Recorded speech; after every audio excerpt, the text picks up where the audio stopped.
because I was always so ashamed of the bad things, I never addressed them. I just put them up in a big ball. So the courage is to look at that shame and let go of the shame and come to a place where there's self-acceptance of who you are as a person. And that opens up the world. If you can't be defeated by fear, there really isn't much that can stop you. And that's how...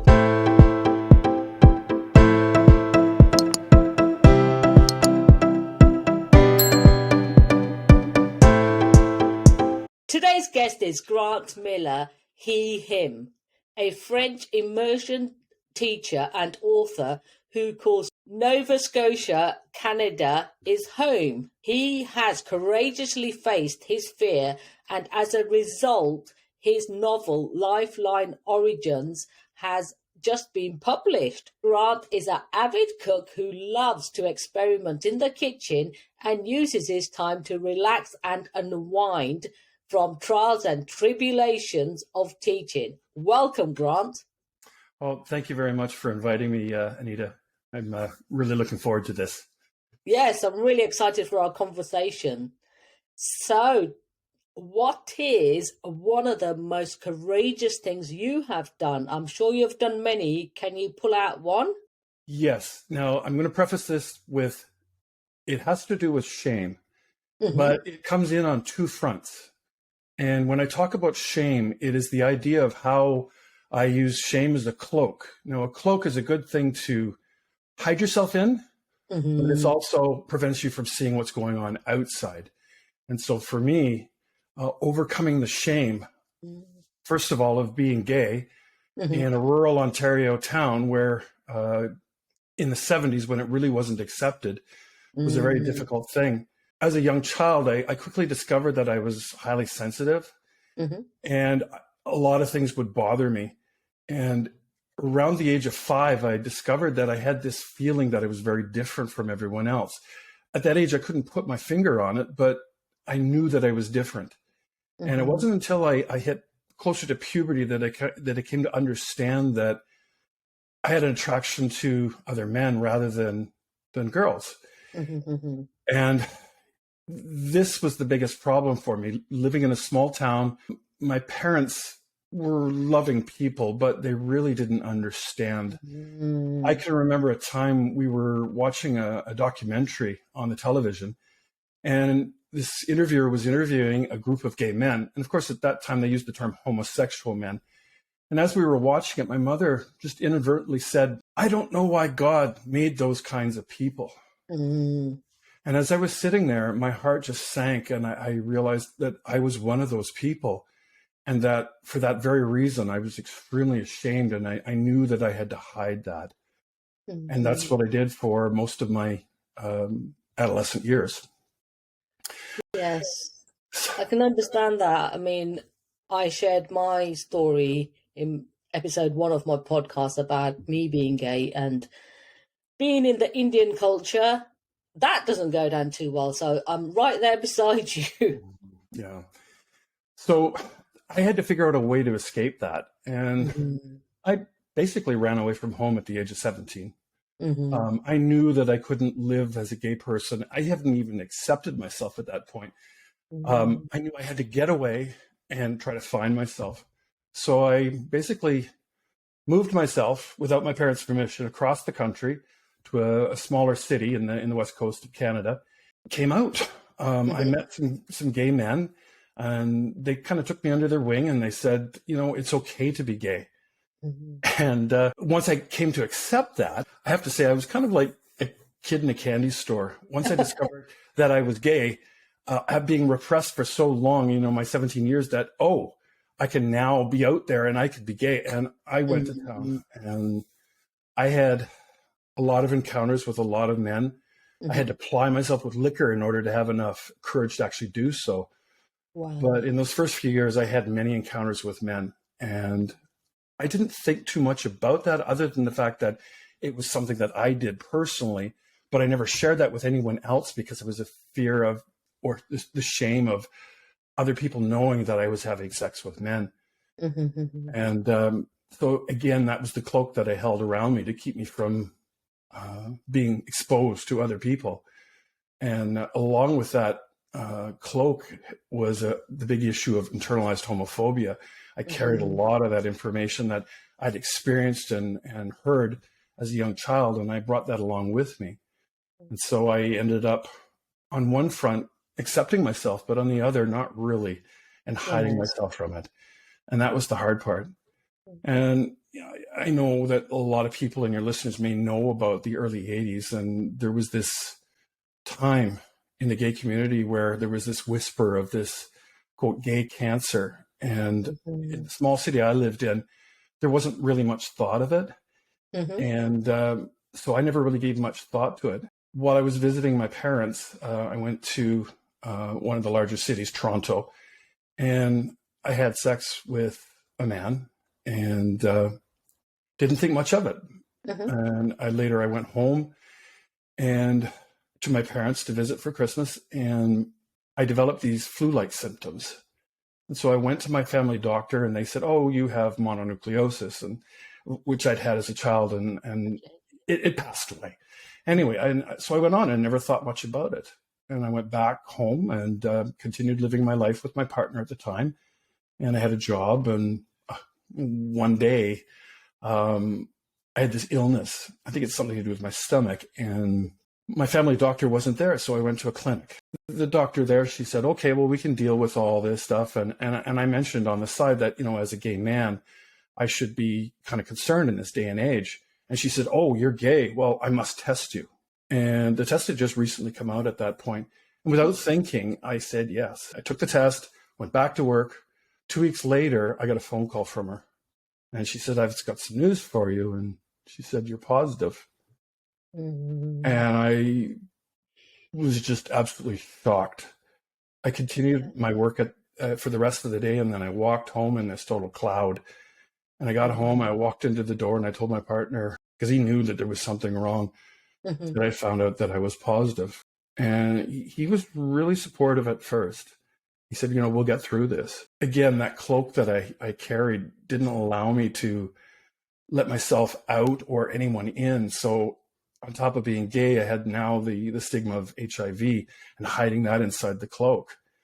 And that was the hard part for me. And it was hard for my partner too. It got to the point, because there was so little information at that time, he was absolutely petrified of me. He wouldn't kiss me, he wouldn't touch me.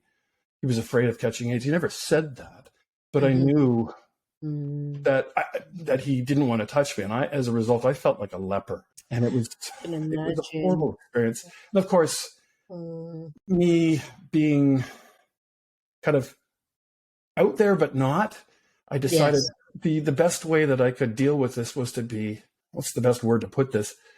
A little deviant. I went out and had a ton of anonymous sex because I felt that there was some way that I needed to have intimacy with people. I wasn't getting it from my partner.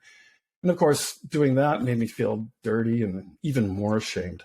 And so that cycle went on for about 1.5 years until we split. Yeah, it's a long time. Until we split. And it was a real difficult breakup. It was still I was a very young, about 25, 26 at that time. And so relationships were very new to me. And HIV was definitely new to me. And just for the listeners that still don't know what HIV is, would you just like to explain a little bit about that? HIV is a virus that causes specific illnesses in a person who's positive. In the beginning, everybody said, "Oh, you've got AIDS." Well, you don't have AIDS. You have syndromes and disorders and other illnesses that are caused because you have the virus in your system. There are quite a few symptoms that people can have as a result of that. Kaposi sarcoma, brain dementia in bad cases, a lowering of the immune system to the point you can't fight against any illnesses and so forth. So that in a nutshell is HIV and what they called AIDS. So now we don't say you're HIV positive or you have AIDS, you're a person living with HIV. And that's where it's standing now. Now, Anita, you have to understand in those times in mid 80s, when you heard that you were HIV positive, to you, it was basically a death sentence. Yes. I even heard it on the news. If you've got HIV, you're going to be dead in 6 months. And again, I internalized that. And I basically gave up hope. I left my partner. I went on welfare because I couldn't maintain a job because I was so depressed. And I can only imagine. I mean, your world must have come caving in. It was like everything that I had. I mean, I had a white picket fence, I had a partner, and I had a job. I had all those things. And after that, I lost it all. And Yes. I basically went inside myself and didn't want to come out. There was really not that much for me to do. The government put me in subsidized housing because I didn't have any money. And to make it worse, it was an old folks' home. And most of the seniors there looked at me with suspicion. Why is this young guy here? And so it wasn't really an inviting place to be. Again, I basically sat in my apartment and just said, okay, I'm going to die. How am I going to get this over with? Gosh. And I am going to say, Anita, I did consider taking my own life. I can imagine because, you know what's coming, or you perceive to know what's happening. Mm-hmm. There's not a lot known about it. And I can absolutely understand and why you would want to go down that route. Mm-hmm. It's the fears, the stigma, you as a person and how everyone treats you. I can imagine your self-worth, everything would have been lost right there, right then, when you were told. Yeah. So here I am, HIV positive, living in subsidized housing. I would go to the local AIDS committee and meet people there. And I can remember one day leaving there in this incredibly depressed state. And I was walking up a back alley in Toronto, and this one usually gets me every time I tell this story, but I was walking up this alley and I was in this very dark cloud. And as I was looking down, I looked at this, there was a bird sitting in the garbage. It was a starling and it had a broken leg. Oh, bless. And it was, going through the garbage trying to find something to eat. And I looked at that bird and I said, oh my God, Grant, you're that bird. You're broken. You're going to die soon, like that bird's going to die.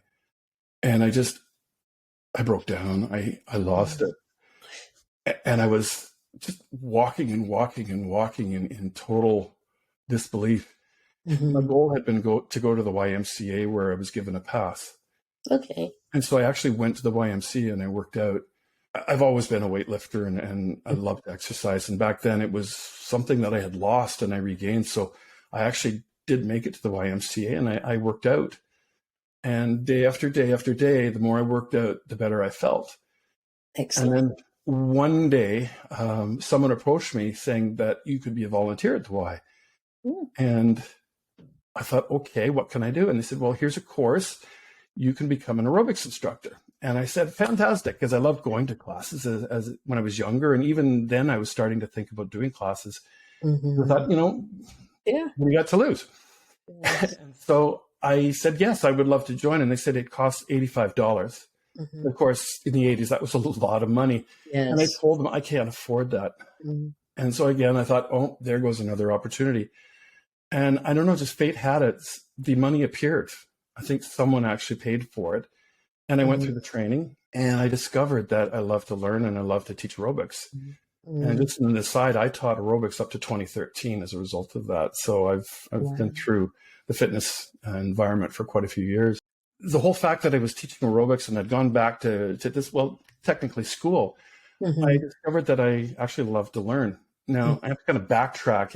In high school, I was tormented in the small town where I went to high school. So I used to love school.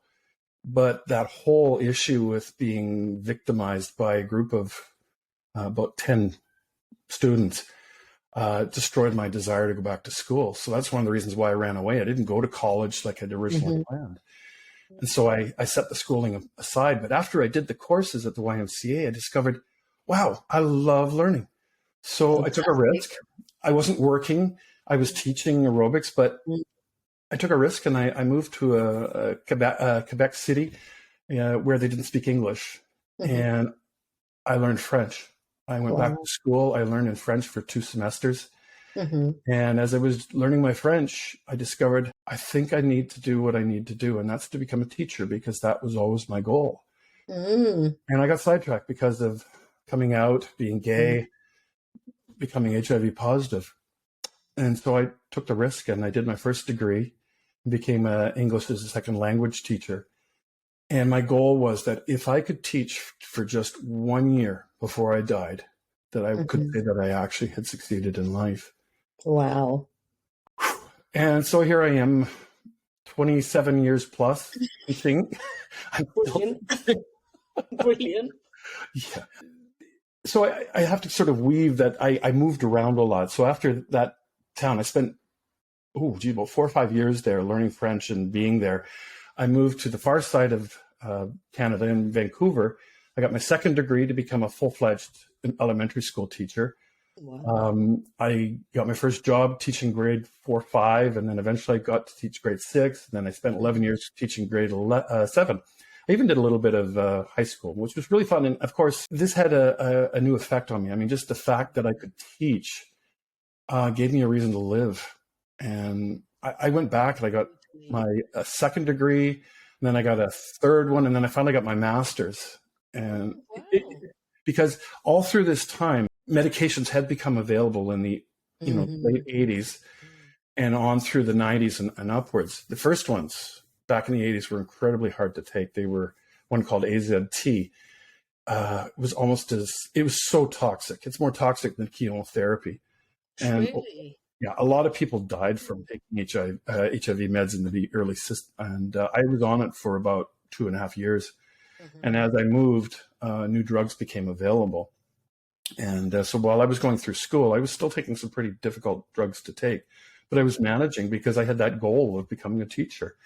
And so when I moved to Vancouver, newer drugs came out that became more and more easy on the system. There were a lot of what they called cocktails, which were 3 and 4 and 5 different medications to keep you healthy. And finally, it all settled in for me. I'd like to backtrack too a little about HIV. When you lose your immune system, HIV basically destroys your immune system. It attaches itself to T cells. And T cells are the ones that prevent you from getting sick.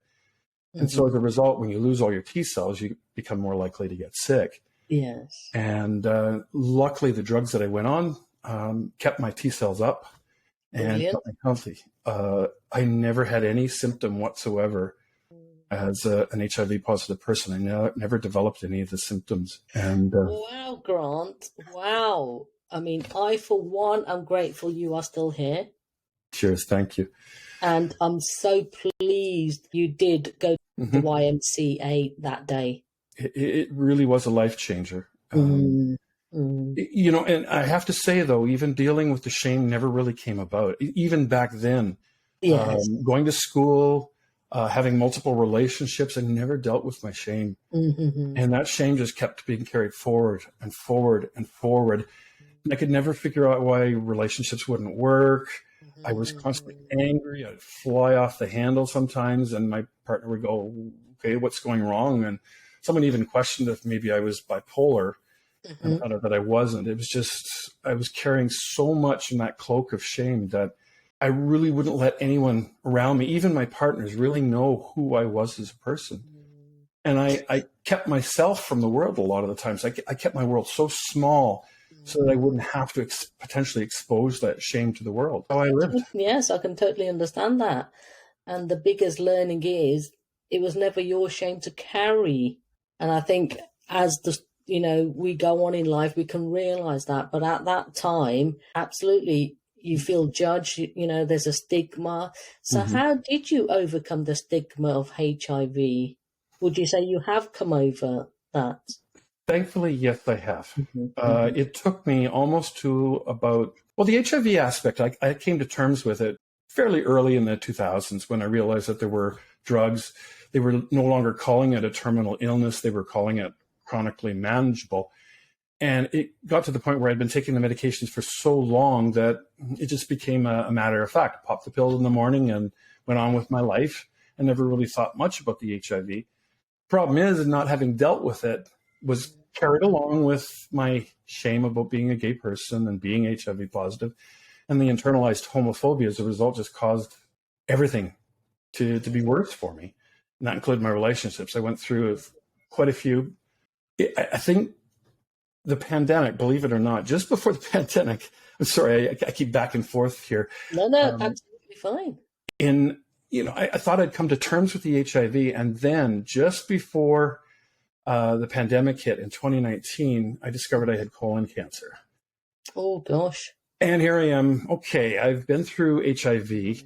Now I've got to deal with cancer. And there was that potential of saying, look, you've been through this before. You're not going to make it. You're going to give up. And again, the old thought said, well, maybe I should just do myself in because I didn't want to deal with it. But something in my head said, no, don't do that. I reached out to a lot of my friends. I had friends, one in the UK, I had one in Washington, D.C., had some across the country. Not many here where I live because I live in a rural town. So I was really kind of on my own dealing with the cancer. I immediately went through the operation, had it removed. I had a really difficult recovery, had to go back to work too early and so forth. But I reached out to several friends, and I actually had one friend fly in and help me for a week. He is one of my best friends as a result of that. I had another one fly in from DC, and there was always somebody there to sort of help me through it. And so I got through it, and I realized, I got through HIV. This shouldn't be all that difficult. It was, but I got through it, and I'm now in remission, thankfully. What happened was that the pandemic actually created an environment for me to discover myself. I know a lot of people in the pandemic, there was a lot of depression and isolation. Yes, definitely. As an introverted person, it was very easy for me to just say, okay, well, this is nothing new. I mean, I had to go online with my students for a while. But during that time of that isolation, one of my friends, the best friend that had come to visit me, he said, Grant, maybe it's time to get some self-help work. And he helped me find a group online for gay men. And I joined it. And I went through this incredible process of understanding energetic attraction and how what you have inside and how you present yourself and how you look at your energy can be conveyed to other people. And if you have a higher energetic attraction, you're going to attract people that have high energy also. And so as a result of going through this course, and that's where I met Maddox, by the way. And Maddox is the one that introduced you and I. He's an incredible man. I'll have to second that. I've interviewed Maddox. He is absolutely a gem. Seriously. He does the Authentic Gay Man podcast, and I've actually had 2 conversations with him. I met Maddox there, and it opened up the world to me. All of a sudden, I was meeting people that were like me, that wanted to experience relationships with other people. I learned how to look at relationships outside of having sex, because as a gay man, I always looked, well, a relationship meant you were going to have sex with somebody. And I learned that there was so much more to the world. Yes. And that result of becoming more energetically higher energetically, my outlook changed. Yeah, I can imagine. Absolutely. And I started looking at my life and saying, you thought you were going to die for so many years. You're not going to die from HIV. And clearly you're not going to die of cancer because you're in remission. I think being mentally prepared for it allowed me to realize that, maybe I don't have to have that cloak of shame around me anymore. Definitely not. The day that I threw down that cloak, Anita, was an incredibly emotional day where I realized, hey, I don't have to hide who I am. I can be who I am. I dealt with the internalized homophobia. I was no worried about how people would judge me for having sex with other men. That was a big one. It really was. That it was just that feeling of, society dictated that you were a dirty person for having sex. And it was never discussed at home, and it was certainly never discussed in general in education or anything. And so for me to come to realize after more than 40 years that I didn't need to have the shame anymore. Absolutely. I can totally understand your fears around that. So what help is out there now that wasn't available before when you were diagnosed with HIV? As I mentioned earlier, HIV is now a manageable disease. So there are still a lot of organizations that are out there to help you. Most general practitioners are actually able to help you. Many people have primary care physicians that deal specifically with HIV, but because of COVID, my primary care physician wasn't available. She was busy dealing with COVID. So my GP basically handles it. And he's informed enough to know what HIV is, what the medications are, what the symptoms are, and the sorts of things that we needed to be looking for. So it's become more mainstream. There are Yes. more and more people, more and more doctors that can actually help that. And so that makes it easier to live with it. So how does it feel now to have shared and got your story out there? Well, even the process of doing this interview with you, Anita, is another coming out process for me. I mean, I've never come out to people outside of my close group that I'm HIV positive. I just recently told my principal that I was HIV positive because I felt that, well, you have to understand, I mean, holding that stigma of HIV, as, you tell somebody that you're HIV positive, they're not going to want to be around you. They're going to be afraid you're going to transmit it. You're going to whatever. And there's a lot of people that are still not educated around it. And there was a big fear that I could lose my job. It didn't happen. Excellent. He was very supportive.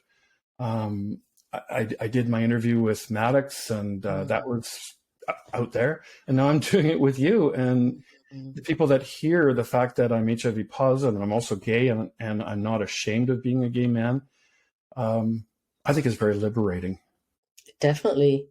It's being who you are in your own skin. Well, I could have been held back with regret about why I didn't do all this stuff earlier. But the fact is, I'm now 60 years old.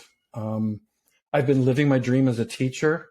Also, the pandemic provided me the opportunity to pick up a short story that I'd written before, and it developed into my novel. And as you know, I'm going to be self-publishing it, and it should be available in February. So I couldn't have written that novel if I hadn't taken that cloak of shame off my back, because there wouldn't have been the belief that I could actually write a novel. Absolutely. And what were some of the major milestones in your life that led up to you believing that you would survive after believing for so long that you wouldn't and you'd probably die? Well, coming to the realization that if I hadn't become seropositive, HIV positive, I don't think I'd be the same person I am today. So coming to the realization that HIV actually helped me in a kind of a backwards way, come to understand that it's who I am as a person. Going through the cancer was another way of, just the universe sending out the fact that, Grant, maybe you haven't quite dealt with it, so here's another helping of it. And I got through that. Having a friend believe in me and supporting me in the background, that opened up the thought that, maybe I can have really good relationships with other people. Yes. And doing this course and learning about energetic attraction and learning to stop being a caregiver for everybody else. That was a big milestone for me. I mean, when I look back at it, some of my relationships were very narcissistic, and being a caregiver, I played into that narcissism a lot. And so I would end up in relationships that really weren't for me. And through the course that I took and working with Maddox and my friends, I learned that caregiving means taking care of yourself first. Absolutely. Now, I have to preface that because my father always taught me, you look after everyone else first. You're secondary. I think it's the European way, I guess. I don't know. But I always believed that. And I always put everyone else before me, my relationships, my work, everything. And it wasn't until that milestone that you asked me about is when I realized that a caregiver is someone who has to take care of themselves first. And once I discovered that, I actually told myself, Grant, you actually do love yourself. Yes. Because for so many years, Anita, I didn't love myself. I can imagine. So that was a major, major milestone for me. As I moved forward, the belief in myself of writing this novel was a big milestone. Self-publishing it was a big milestone. And even during the self-publication, there was many times when that little voice in my head said, Grant, you can't do this. Oh, it's going to be garbage. Nobody's going to like it. And yet I just kept pushing forward and being encouraged by my friends. And now I've reached the point where it's been edited and it's about to be published. And I'm incredibly excited about that. So am I. So tell me more about it, and thank you for my copy. Oh, you're quite welcome. this story came about from an original short story about a man who was stowed away on a spaceship, and he was flying to try to rescue his partner. Mm-hmm. Now, the original short story was this very claustrophobic story and how he really didn't know how he was going to rescue his partner. And I think it was a metaphor for some of the relationships I'd been through. Mm-hmm. And so I left it, and I just left it because I met my now ex-husband, and he took 6 years of my time. There was just absolutely no time to write. Mm-hmm. And so when that relationship was ended and we went through the divorce and everything, I picked the short story up and I said, there were a lot of things I wanted to talk about. And so it blossomed to 62 chapters. Wow. I know, I was just absolutely floored because it's the story about a man who is linked to his partner. Mm-hmm. And his partner is arrested because gay people in this society are considered degenerates. Now, mm-hmm. the story takes place over 1 million years in the future. Mm-hmm. And humanity has spread itself through the Milky Way and the 2 neighboring galaxies. And these people have basically, out of fear, because there's this feeling that perhaps somebody's watching them, that they cover their tracks, and over the eons, they forget where they came from. Mm. And so this story is about a man who's trying to rescue his partner in a distant corner of the Messier 100 galaxy. He has no idea how he's going to rescue him. As he goes through, he mm-hmm. doesn't actually get to the prison. He's actually commandeered by space pirates. He meets a group of women called the Sirens, and they're a very mysterious group that play a part in this story. And so he goes through this process of having to deal with the pirates and how he has to go in and meet the magistrate, who is the big antagonist of the story. He's this egomaniac who wants to grab power. And his goal is to take all these gay men who are also psychically linked. They have the ability to think and have telekinesis. He wants to master them all and use them as a tool and a weapon so that if anyone in the system wanted to do something against him, he would know instantly. So that was his goal. And he would experiment on these gay men. And so the protagonist knows that if he doesn't rescue his husband or his partner, he's going to lose and he's going to die too. Wow, I can't wait to read it. Well, and there's so many layers to it. It was just, as I wrote it, there came other things that started to come into it. There's also another story where on the other side of that same galaxy, there's a group of people called the Order, and their main goal in life is to try to discover where humanity came from. And they discover a man stowed away in a spaceship. They can actually read his mind. And so they send this young man, Bennett, in his mind to start connecting with Tam and seeing what's going on. And so throughout the story, he's witnessing what we're witnessing. And eventually he gets all tied up into this whole situation. So it's not just the rescuing his partner, it's also getting rid of the magistrate and freeing the system. But it's also about the possibility that the main character might actually play a role in being able to find where humanity came from.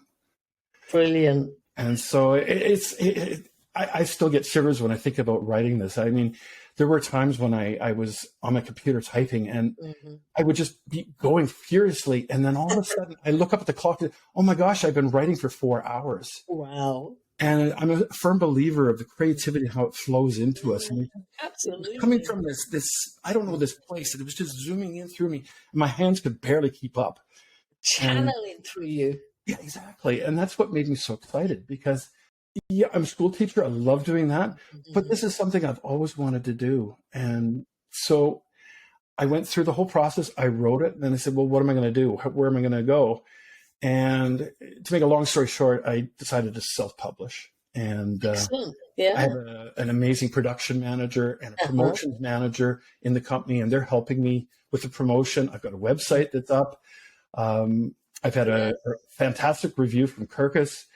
My friends are all excited for me, and I'm excited too. So it's yes. So am I. I can't wait because we'll share the links here as well. So do get Grant's book. Mm-hmm. So how does it feel just to know you have shared something so vulnerable? Well, I'm going to tell you a little story about the editing process. My editor, they call themselves they, them. I asked them the question. This is related to homophobia. There are sex scenes. There are gay sex scenes in it. And I said to them, should I tone down the gay sex because maybe it'd be more easier for straight people to read my novel? And they said, absolutely not. Wow. And I reflected on that and realized, I'm not ashamed about gay sex any longer. So why should I be ashamed about writing it? And so I followed their advice and I left it in. And so that in itself is just another little, speed bump that I had to overcome on letting go of the shame. Definitely. Grant, you waited so many years to tell this story. You lived this and then held it close for a long time. What made you feel ready to tell your truth? It was coming out of the cancer, sitting there with my friend and saying, I can no longer live this way. And he said, let's do something about it. He helped me find the group. I went through the work with my coaches, and it was like a flower blossoming. It just opened up and the cloak fell away. And I realized there's no point hiding myself anymore. Be who you are. And absolutely. It's changed the way I teach. My students are saying I'm more lively now. My friends, I'm making friends because I spent so many years not making friends. I now have a big community of friends here in Nova Scotia, and it's amazing. And it's fantastic. It's liberating. For the average person, you have many friends. For me, it wasn't the case. And now I have friends and I have wonderful relationships with them. That's brilliant. I know secrets can keep us company in so many ways. Was there grief in saying goodbye to this secret? I have to say no. It's a celebration. If you carry something on your shoulders, it becomes so heavy. Yes. And it becomes to the point where it's debilitating. So to shed that load wasn't a sad event for me. It was a happy event. It was a little frightening too, because, here I am. A lot of fear. Yeah, putting myself out there, presenting a book to the world, putting myself out as a gay man who's not ashamed about himself. It's scary, but it's liberating. So no, it wasn't a sad event. It was a celebration for me. Brilliant. Absolutely fantastic. And I can see how your whole demeanor has changed talking through this and at the beginning when nobody knew. So yeah, absolutely with you there. Yeah. What would you say to anyone that is going through something similar? How can they get help? I think, Anita, that starts with the person themselves. I think they need to look inside themselves first and be willing to look at themselves. I think that in order for me to not be shameful about who I am meant that I had to look at the good and the bad inside me. And for so many years, I would just look at the bad stuff. And that would be the reason why I wouldn't want to be out there. So when you start looking at the good things that are inside there too, it becomes easier and there's less emphasis on the bad things, more on the good. And I'm now looking at those, what I called bad things. They weren't necessarily bad. They were tests that the universe sent me. And my role was to overcome those barriers and keep going. Absolutely. Oh, all the learnings, everything's a learning. Yeah. Overcoming HIV, know that you're not alone. There are many people out there that can help you. The stigma is gradually falling away. So I think it's less and less scary to be HIV positive. I think that people telling their stories, being an older man, newer, the people in this generation, especially gay men, they haven't heard these stories and they don't really know what we went through. And so I think it's important to put these stories out so that they know that it's not a death sentence any longer. And absolutely. And it's by sharing, we not only help others, but we get the knowledge out there. Well, I have to say that the biggest thing is to face the fear. The fear of, am I going to be judged for being HIV positive? Am I going to be judged for being a gay man? Am I going to be judged for having cancer? I mean, I did lose friends that didn't know how to deal with the cancer. I mean, it's just a fact Can of life. But imagine. again, I didn't look at that as something that meant I was a failure. It meant that this was supposed to be. Yes, absolutely. It's Yeah. just the way. Yes. Yeah. So where can the listeners find you online, get a copy of your book? What's your website, Grant? It's so easy to remember. It's grantedwardmiller.ca, and CA stands for Canada. Very easy to find. I'm on Facebook. I'm on Instagram. I might even take the dive into TikTok. I might have to get my students at school to do that. Absolutely. But, Yes. the website is a good place to start. It has all the links, Amazon, Indigo here in Canada, Kindle, and so forth. It has all the lists of where you can actually pick up the copy. So, And I should definitely be putting all the links in your show notes. So everybody listening out there that does want to get a copy, please do reach out. Got any questions? I'm sure Grant will be happy to speak to you. exactly. And cheers for doing that, Anita. I really appreciate that. Thank you for sharing your deep, insightful wisdom and knowledge and doing the work on yourself so that you can make a difference for others. I really want to acknowledge you for that, Grant Miller. He, him. Thank you. And, I'm going to graciously accept that, because the old me would have said, you're not worthy. So thank you. I accept that. So we are all about create the courage to be fearless. Podcast here. So what is your definition of courage? Wow. The definition of courage is not being afraid to look inside. Like I said earlier, you have to look at the good and the bad. And because I was always so ashamed of the bad things, I never addressed them. I just put them up in a big ball. So the courage is to look at that shame and let go of the shame and come to a place where there's self-acceptance of who you are as a person. And that opens up the world. If you can't be defeated by fear, there really isn't much that can stop you. And that's how courage has allowed me to be who I am.